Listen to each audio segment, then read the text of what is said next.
Hello students, let's see the question. If the force is given by F equal to AT plus BT square with T as time, the dimensions of A and B are.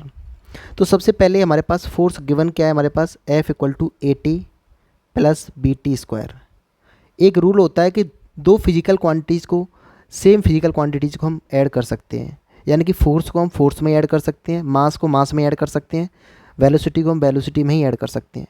तो हम यहाँ से एक चीज़ कह सकते हैं कि जो फोर्स की यूनिट्स होगी वही AT की होगी एंड वही VT स्क्वायर होगी और सेम डायमेंशंस के साथ होगा। तो जो फोर्स की डायमेंशन आएगी वही आएगी AT की डायमेंशन एंड वही आएगी BT की स्क्वायर की डायमेंशन। तो अगर AT की डायमेंशन हम निकालें तो जो फोर्स के बराबर आएगी, फोर्स की डायमेंशन क्या हो जाएगी MLT माइनस के 2 एंड T क्या है टाइम, तो A की डायमेंशन क्या आ जाएगी MLT माइनस के 2 डिवाइड बाई T, तो T ऊपर जाएगा तो ये हो जाएगा MLT माइनस के 3।